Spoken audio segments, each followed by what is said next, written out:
American homes and avoid 78 million metric tons of carbon emissions. Additionally, the U.S. Department of Treasury's Maritime Administration today is announcing a notice of funding opportunity for port authorities and other applicants to apply for $230 million for port and intermodal infrastructure-related projects through the Port Infrastructure Development Program.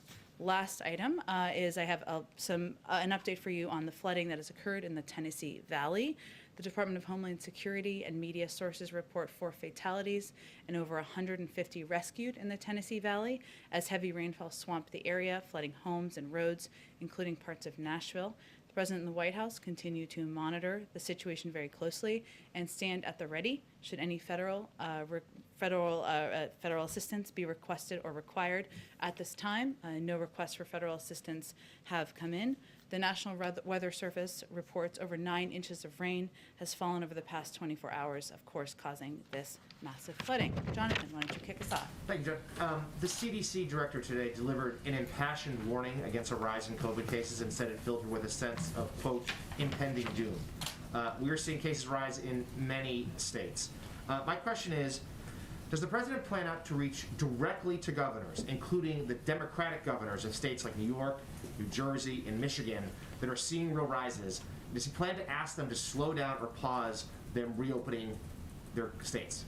Well, Jonathan, we are in very close touch with governors of those states and states across the country, not only through our weekly governor's call that is led by our COVID coordinator, but through calls and engagements that happen through the course of the week and through the course of every day. And the president has not held back in calling for governors, leaders, the American people to continue to abide by the public health guidelines, whether they are mask mandates on federal land and buildings or on interstate travel, whether it's encouraging people to hand wash and abide by social distancing. He will continue to do that through all of his engagements and, of course, through calls he has with local officials. But we are in very close touch with leaders across the country. My follow-up to that is simply, this is probably the most precarious moment the country's had in terms of the virus since the president took office. That's according to the CDC director today. Will the president not take that additional step to get to talk to governors and ask them to slow down reopenings? Well, Jonathan, the president uses every opportunity he can, whether it's publicly, through every interview, through nearly every public engagement he has. He has remarks later this afternoon, as you know, on COVID, providing an update on our effort to defeat the virus. He also does that through private engagements as well. But there are a range of officials at very high levels who are in touch with governors and leaders across the country who will continue to emphasize the need to abide by public health guidelines. And one other topic. Earlier, Majority Leader Schumer is making the case that budget reconciliation can be used once more in the fiscal year of 2021. If the Senate parliamentarian agrees with his argument, this could be used a couple more times over the next year or so. Does the White House support that move, and what would it mean for the president's agenda? Well, the White House and the president will leave the mechanics of bill passing to Leader Schumer and other leaders in Congress. Our focus is on proposing an agenda, an ambitious agenda, to invest in infrastructure, to help caregivers across the country, to ensure that we are doing more to help Americans get through this challenging period of time. Go ahead. Thanks, Jen. On infrastructure, since the president is set to unveil his proposal in a couple of days now, what is his current thinking or his economic advisor's current thinking on how much of this package needs to be paid for with tax revenue? Well, the president has a plan to fix the infrastructure of our country. We're currently 13th in the world. No one believes we should be there. And he has a plan to pay for it, which he will propose. But right now, once he proposes that, our focus is also on having that engagement and discussion with members of Congress. If they share a goal of building our infrastructure for the future but don't like the way he's going to propose to pay for it, we're happy to look at their proposals. If they don't want to pay for it, I guess they can propose that too. Maybe they don't support infrastructure spending. So the president has an ambitious goal. The most important thing is to figure out how to put forward the investments in our that are much needed in our infrastructure. What's irresponsible is not to address the urgent needs of that investment, but the means and mechanisms of paying for it. We look forward to presenting his plans, but also hearing proposals for others who may have a difference of view. Is there a concern that if you don't pay for enough of it, that it'll have a drag on the economy, specifically by increasing the debt and deficit? Well, again, he's going to have a plan to pay for it. I'm sure that if there are proposals out there that are differing from his in terms of what they will cover, we'll have that discussion. But he, of course, believes that investing in our infrastructure, continuing to create good-paying union jobs is front and center. But he also believes that we have an opportunity to rebalance, to address our tax code that is out of date, and some could pay more in our country that are not currently. And on that front, just a clarification, last week you said the tax increase threshold for the president is $400,000 a year, both for individuals and households, is that correct? Yep. And what does the White House say to moderates who might be concerned that hiking the corporate tax rate to, say, 28% will be a drag on growth? We haven't seen evidence in that from economists, but if they have alternative proposals to how to pay for investing in our nation's infrastructure, rebuilding our roads and our railways, and putting Americans back to work, we're happy to hear it. And then finally, on the vaccine, Andy Slavitt talked about the idea of a vaccine passport in the COVID briefing this morning. He said it's primarily going to be spearheaded by the private sector, but what's the president's position on whether, once the vaccine is more readily available, businesses should be able to tell employees who don't want to get the vaccine for whatever reason that they can't come back into the workplace, or that airlines could reject people from getting on the plane if they have decided not to get a vaccine? Well, we're going to provide guidance, just as we have through the CDC. There's currently an interagency process that is looking at many of the questions around vaccine verification. And that issue will touch many agencies, as verification is an issue that will potentially touch many sectors of society, as you have certainly alluded to. That's guidance we'll provide. We expect, as Andy Slavitt, I think, alluded to, that a determination or development of a vaccine passport, or whatever you want to call it, will be driven by the private sector. Ours will more be focused on guidelines that can be used as a basis. And there are a couple key principles that we are working from. One is that there will be no centralized universal federal vaccinations database and no federal mandate requiring everyone to obtain a single vaccination credential. Second, we want to encourage an open marketplace with a variety of private sector companies and nonprofit coalitions developing solutions. And third, we want to drive the market toward meeting public interest goals. So we'll leverage our resources to ensure that all vaccination credential systems meet key standards, whether that's universal accessibility, affordability, availability, both digitally and on paper. But those are our standards. It's currently going through an interagency process. We'll make some recommendations, and then we believe it will be driven by the private sector. And when do you anticipate those guidelines will come out? I don't have a timeline to provide you at this point, but it's obviously something we're working through, and we want to provide that clarity to the public. Go ahead. I want to talk about George Floyd. Will the president be watching or receiving updates on Derek Chauvin's trial today? And has he been in touch with George Floyd's family in the lead up to the trial? Well, he certainly will be watching closely, as Americans across the country will be watching. At the time of George Floyd's death, he talked about this as being an event that really opened up a wound in the American public, and it really brought to light for a lot of people in this country just the kind of racial injustice and inequality that many communities are experiencing every single day. And he'll be watching it closely. He'll certainly be provided updates. Obviously, this is a trial that's working its way through a law enforcement or a legal process, so we wouldn't weigh in further than that. But these were events that at the time he spoke about as being just a reminder of also the need to, and it certainly impacted how he's thought about in his own government, making equity central to what we do, instituting and putting in place racial injustice and addressing racial injustice as a priority, one of the key crises that he believes he is facing and we are all facing as a country. So it will continue to be central to what we do, and he will, of course, be watching the trial closely. Have you spoken to the family of George Floyd in the lead up to the trial?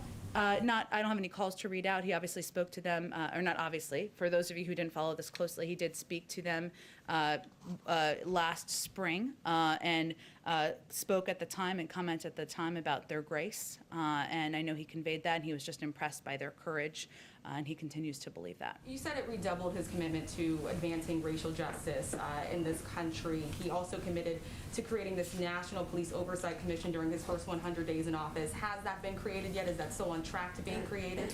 Well, we're encouraged first by the interest and engagement by members of the House and Senate in the George Floyd bill, which is making progress, and there's discussions that are active at this point in time. That's really where our focus is going to be at this moment.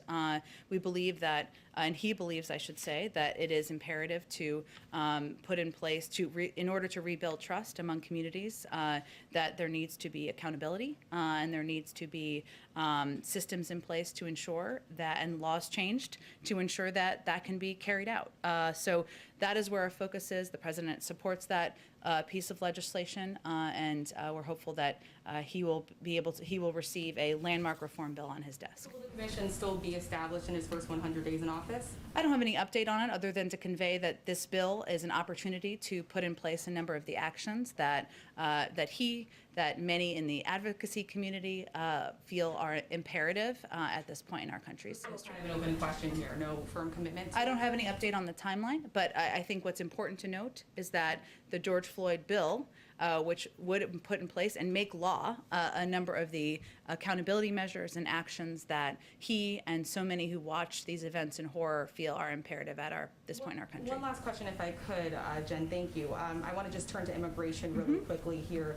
President Joe Biden has said that surges like this happen every year. We know that these cycles do happen. Axios is reporting that they have received documents that show the surge of minors coming to the southern border is expected to last 7 or more months. I just got back from the border. I spoke with Texas state troopers who said they have never seen this many unaccompanied minors crossing the United States border. Are you guys tracking that timeline for this current surge, that it's going to last 7 months or more?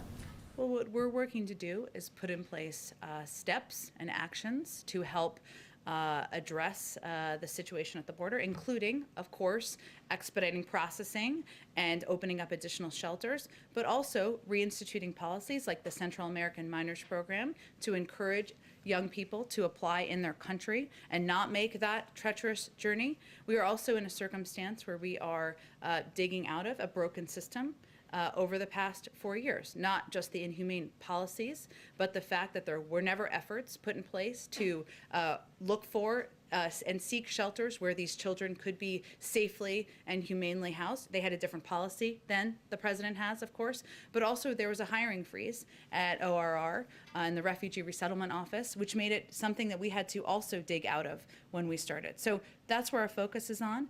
We are hopeful that as we put these in place, these measures, we can help to address and stem the challenges at the border. Just quick follow-up, just firm answer here. Is the administration expecting a surge in unaccompanied minors over the next several months? I don't have any predictions. Those would certainly come from CBP or the Department of Homeland Security. But our focus now is on ensuring that we have enough shelters, facilities to house unaccompanied children. We just opened 3 last week that would allow for almost 7,000 additional beds. So that's what our focus is in at this point in time. We'll leave the projections to other agencies. Go ahead. Thanks, Jen. Just a couple of follow-ups. On the commission, there was some talk that would be among the first things that he did in his first week or two in office. Did something happen that kind of took that off the table and took your focus more towards the legislative efforts?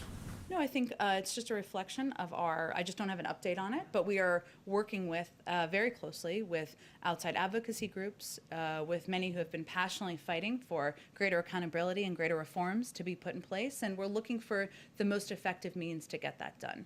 And the George Floyd bill is an opportunity to do exactly that, so that's where we are putting our energy and efforts at this point. And then one follow-up on Nancy's first question. Are you saying the entirety of the president's proposal laid out on Wednesday, you will have pay-for mechanisms dollar for dollar across the board? Certainly, yep. Okay. And then the forthcoming WHO report, I know some people have drafts of it. Does the administration put any stock into it whatsoever, given how it was put together? And also, is the U.S. working in a parallel way via its intelligence community, its public health officials, to produce its own conclusions about the origins of coronavirus? Well, it's a little early for that last piece right now, but let me give you an update on kind of where we are. The report, under embargo, of course, is now in the hands of U.S. government experts from the CDC, FDA, NIH, HHS, USDA, DHS, and USAID. That is a lot of acronyms. 17 experts, long-standing leaders in the field, including epidemiology, public health, clinical medicine, veterinary medicine, infectious disease, law, food security, biosafety, biosecurity. We have a lot of experts in government. We'll be reviewing this report intensively and quickly, and we have some of our best people in government focused on reviewing it right now. We are also communicating closely with our partners and allies around the world to share our ongoing concerns, which we have stated in the past, of course, about the process and our scientific analysis of the report itself once these individuals have concluded their review. We will wait for that review to conclude. We have been clear that an independent, technically sound investigation is what our focus is on. And once this is reviewed, we'll have an assessment about the steps forward. Okay, and then last one, a number of House committees last week sent letters to, I think, 16 different agencies and the White House about sending over documents of any communications in the lead up to January 6th and the lead up to the joint session. Do you guys plan to cooperate with that inquiry, and will you be responding both from the White House side and on the agency side with that inquiry? I'm sure we will be cooperating with Congress, but I also know there are many documents that some believe we have here that may not be here. They might be in the archives, so I think we'll have to look and see what documents they are. I'll talk to our counsel's office and see what our expectation is at this point in time. Thanks, Jen. Go ahead. Two questions, Jen. On the campaign, the president talked about how, and his aides held the view that spending on traditional infrastructure like roads and bridges did not necessarily have to be paid for because it created jobs. And I'm wondering if you could just talk about if he still has that view and how the package unveiled on Wednesday will balance that view of spending versus tax increases. Well, I think we'll have more to say about it once we actually roll out the package. But I think what I wanted to note today and what we want to make clear is that the president has a plan to fix our infrastructure and a plan to pay for it. But we are also open to having that discussion, and we certainly expect to have the discussion with members of Congress as we move forward about areas where they agree, where they disagree, where they would like to see greater emphasis or not. So we'll look forward to having that conversation once the plan's announced on Wednesday. And just one more thing. On Friday, the White House announced that it was nominating Gail Manchin, Senator Joe Manchin's wife, for the job of federal co-chair of the Appalachian Regional Commission. This is a group responsible for steering millions of dollars to states like West Virginia. That nomination came as a surprise to some people on the Hill, and I'm wondering if you could talk a little bit about the process of how the White House settled on Gail Manchin for that job, and what type of input Senator Manchin had in that. I'll have to follow up with our personnel team on the exact process there, but we can do that for you after the briefing. Go ahead, Jeff. Thanks, Jen. The ship that was stuck in the Suez Canal has been freed. I'm sure the White House has been monitoring that. Do you have any sense of what economic impact that week-long, little bit more than week-long event is going to have? Well, my understanding is it's been freed, but it's not yet open, right, the canal, and that will still happen, and there are, of course, ships waiting to pass through the canal. We, of course, are monitoring and will be assessing the impact, but I don't have anything to update you on that from here. Okay. Wonky question alert. Okay, I like the preview. The stocks are falling today because on Wall Street because of the default of a hedge fund. Is this something that the White House is monitoring, and do you have any concerns about it? I would send you to the SEC on that for any further comments, but we, of course, are monitoring as an administration. Less wonky, do you have any updates on the White House's thinking about sanctions against Myanmar and reaction to the latest deaths and killings there? Sure. Let me give you a reaction, and also because we haven't talked about this that much in here recently, an update on some of our recent actions. We're deeply concerned by the recent escalation of violence against peaceful protesters in Burma. Burmese security forces are responsible for hundreds of deaths in Burma since they perpetrated a coup on February 1st. We condemn this abhorrent violence against the Burmese people. Their Burmese junta continues to use lethal force against its own people. Last week's killing of children is just the most recent example of the horrific nature of the violence perpetrated by the military regime. We continue to make clear that we will impose costs on the military regime for the deadly violence against peaceful protesters and the suppression of human rights. Today, USTR announced the suspension of all U.S. engagement with Burma under the 2013 Trade and Investment Framework Agreement, effective immediately. This suspension will remain in effect until the return of democratically elected government. Additionally, the sanctions on military-owned holding companies, MEC and MEHL, we announced last week, are the most significant action since the February 1st coup to impose costs on the military regime. We've also announced a number of actions by the Department of Commerce, new export controls on Burma, and added 4 Burmese entities to the entity list in response to the military coup and violent crackdowns. We, of course, continue to work with our allies and partners and like-minded institutions as we condemn the actions of the military, call for the immediate restoration of democracy, and hold those who seized power accountable. Very last one, also as a follow-up to the CDC and White House briefing this morning on COVID, they made very clear that they are urging Americans to continue to take action to prevent a fourth surge, including non-essential travel. Is the warning against non-essential travel something that the White House is taking into consideration with regard to upcoming travel by the President and Vice President, both for business and for personal reasons? Well, I would say that the president travels, as does the vice president, on a private plane. That is the purview of every president and vice president throughout American history. That is, of course, different than traveling on a commercial flight and going to mass events. As you know, the president is not hosting rallies, nor is the vice president. We take the role of being models quite seriously, but I think most Americans would recognize the difference. Go ahead. Thanks, Jen. Just on clarification on the pay for question. Sure. When you said that it would be paid dollar for dollar, that the infrastructure component would be paid for dollar, were you applying that also to the entirety of the package that'll be released both Wednesday and in April? Or I just want to make sure we're understanding what will be paid for. Well, I think we're focused right now, I should say, on the Wednesday proposal. Obviously, there's still more that's being worked through, but I can, for the proposal later in the month, I should say next month, which is still being working its way through our economic team. But I can assure you that when the president lays out his infrastructure plan, he will also lay out a plan to pay for it, but is, again, open to ideas and proposals from members of Congress if they have a difference of view. And there was an op-ed in the New York Times today by a well-known virologist with the title, "We Can't End the Pandemic Without Vaccinating Kids." The argument is basically that over time there will be mutations that could be more dangerous for children. What is the administration doing to prepare for the possibility of vaccinating children? And does the president have a specific time period for when he would like to see children begin to get the vaccine? Well, we leave that to our health and medical experts and the FDA process, and CDC, I should say, process of outlining guidelines for when it is safe to utilize the 3 approved vaccines, or which one is the best for children. So we will rely on the advice and counsel of our health and medical experts on that front. And just one more, when should we expect the president to announce his next slate of judicial nominees? I don't have a preview or an update for you. Stay tuned. And can you give us any insight into the process behind the scenes about, who's leading that process internally? How are you coming up with the slate? I think there are 68 or so vacancies right now.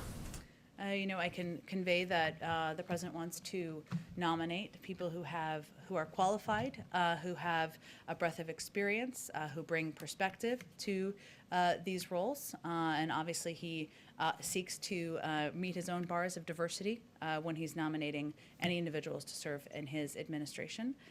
But we'll look forward to discussing further at the point when we're ready to announce nominees. Go ahead. If I could just quickly follow up on Jeff's question. Sure. Is it the White House position that the CDC travel guidelines don't apply if you have a private plane? I think the president, he was asking me specifically about the president's travel and the vice president's travel, and the specifics of the guidelines. You can certainly ask the CDC for further clarification. But what I'm conveying is that the president, and as any president does, travels on Air Force One, whether he is traveling to visit a community in this country or whether he is traveling to go to his home state of Delaware. I think most people recognize that as being a difference. But if I could ask a foreign policy question, actually. Sure. Ethiopia. Senator Coons recently travelled to Addis on behalf of the president. Since then, we've seen Prime Minister Abiy announce plans for the withdrawal of Eritrean troops from Tigray. Do you have some reaction on that? And is that something that President Biden was demanding? Well, first, we are grateful to Senator Coons for traveling to Ethiopia on behalf of President Biden. We appreciate the time and the deliberation of the Prime Minister, I should say. We're encouraged by the Prime Minister's announcement that the government of the state of Eritrea has agreed to withdraw its forces from Ethiopia. The immediate and complete withdrawal of Eritrean troops from Tigray will be an important step in de-escalating the conflict and restoring regional peace and stability. We hope both governments will make good on this commitment on the ground urgently. Certainly it was a part of the discussion that Senator Coons traveled there to communicate about. And if I may, just quickly on the President's health, he last released a comprehensive health report in 2019 during the campaign. Can we expect him to make a trip to Walter Reed soon for his physical, and will you commit to releasing a comprehensive health report in the near future? Absolutely. I don't have a timeline, but absolutely we will do that, and I'll check and see when he's due to go back to the doctor. Go ahead. Hi, Psaki, Rachel Sutherland, Fox News Radio. Hi, Rachel.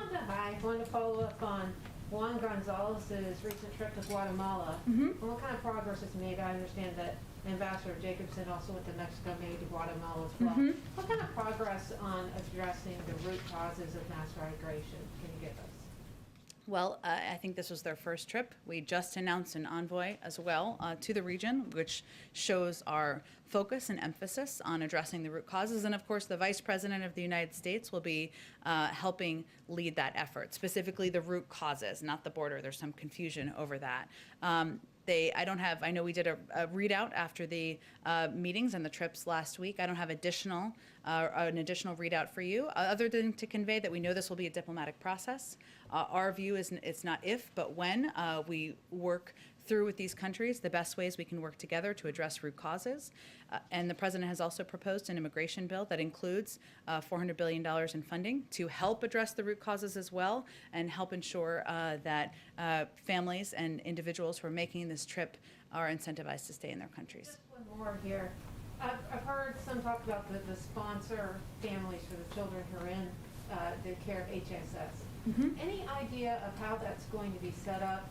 And the vetting process for some of these sponsor families, some of them may be family members, as we've heard, but it's been a question as to who are the sponsors that would take them in and how will that work? So one of the issues we've been trying to address is that they shouldn't all be treated exactly the same. And obviously, if it's a mother or a father or a biological family member, that's different. There are a number of steps, vetting steps that are taken. Is that what you're asking about? Yeah. That are Who taken? these people that are going to be taking in the children?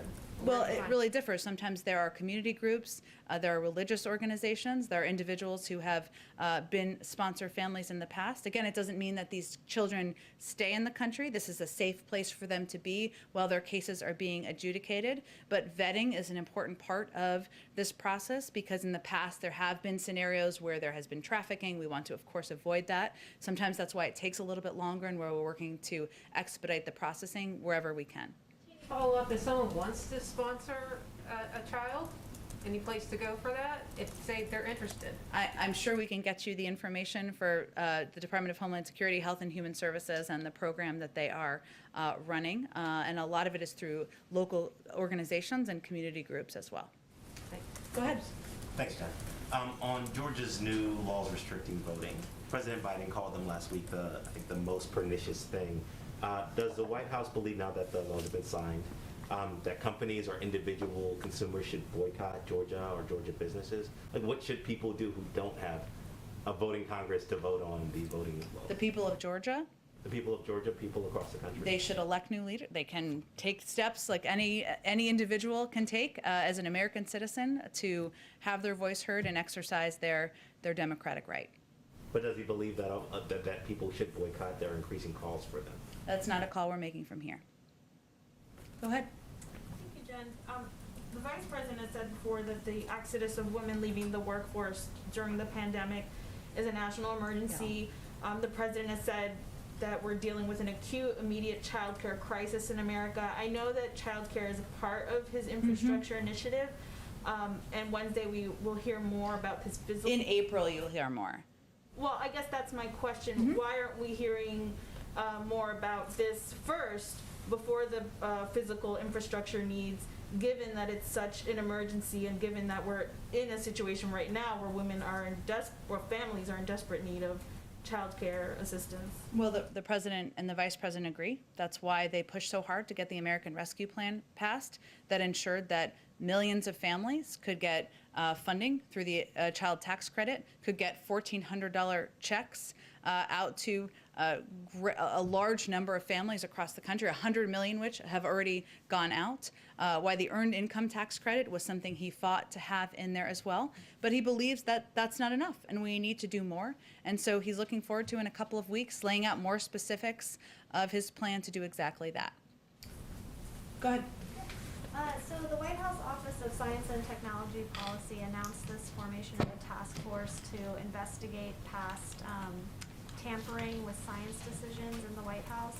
And I'm wondering what was sort of the thinking behind forming that task force, and what do you guys hope to find or accomplish with it? Well, the president issued a memorandum on scientific integrity and evidence-based policymaking, directing agencies to make evidence-based decisions guided by the best available science and data. And so this task force will be taking a whole-of-government approach to reinstate science across federal agencies and ensure that it is part of how decision-making is made. They're going to examine policies that were antithetical to that mission over the last 4 years, and also look ahead and ensure it's integrated as we move forward. We're just inaugurating that process, and it's just as evidence that the president believes that scientific integrity matters, and it should be central to how we approach governing. Is there a punitive aspect to it? Like, are you trying to find wrongdoers and punish them in some way, or? I think the focus is on ensuring that our policies moving forward, that policies that are not meeting that bar, that are still in place, are changed, and that we institute this as central to how we approach policymaking in our agencies across government moving forward. Okay, and one more. Do you have an update on whether the Vice President plans to travel to Central America or to the border as part of her looking into the root causes of the immigration problem? I don't have an update on her travel, but since you gave me the opportunity, it's important to understand and know that she is focused on addressing root causes in the region. And so travel, I would expect, would be there, the border, and expediting processing at the border, opening shelters, ensuring we're moving kids out of Border Patrol facilities. That is really under the purview of the Department of Homeland Security and HHS. And they will all work together, but the Vice President's focus is on the region, root causes, and engaging with governments directly. So if she were to travel, it'd be to Central America or something like that? That would be my expectation, but I don't have any travel to preview at this point in time. Go ahead in the back. To the bloodshed in Myanmar, what is China's role in the crisis of Myanmar, and what do you expect Peking or Beijing to do? What do we expect Beijing to do? Well, certainly when we engage with partners in the region, China is one of those countries, of course, in the region. I don't think I have anything more in terms of calls for action, other than we have worked through the National Security Council, or through the UN Security Council, I should say, through several global entities to ensure we are sending a clear message as a global community about the actions in Burma, and that we are taking sanction steps as a coordinated global community as well. Go ahead in the back. Thank you, John. Two foreign policy questions. Sure. And a third one for a colleague. On Yemen, U.S. Envoy Linder King is currently in Oman and having discussions in order to promote a lasting peace and ceasefire in Yemen. How are these discussions have been going? Well, I know that he's spent a fair amount of time on these discussions and working on addressing and stemming the humanitarian crisis, but also working toward some element of a ceasefire, of course, in the region. I would point you to the State Department, where he works directly for any update on the discussions. We're, of course, receiving updates here as well. And the second one is on Iran. Now that they've signed this long-term agreement with China, does the administration still have the same policy towards Iran, especially in terms of returning to the nuclear deal? And is the president willing to partially lift some sanctions on Iran in exchange of its return to the nuclear deal? That's not under consideration. We remain hopeful and focused on returning to a diplomatic approach in partnership with members of the P5+1. China is, of course, a member of that. And we, of course, will take a look at and ensure that any sanctions that need to be implemented would be as it relates to this package. But we haven't looked at the specific agreement yet at this point in time. So our approach remains the same, and nothing has changed about our approach. The president said that he's been concerned about it for years. What did he mean by that, and how concerning is this for the administration? Concerned about, I know he was asked a question yesterday. Between China, the 25 years long-term agreement between China and Iran?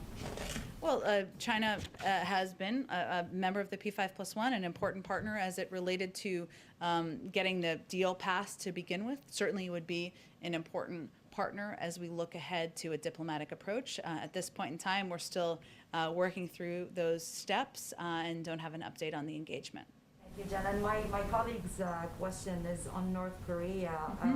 Now that the president said that he's, quote, prepared for some form of diplomacy with North Korea. Does this include sitting with President Kim Jong-un? I think his approach would be quite different, and that is not his intention.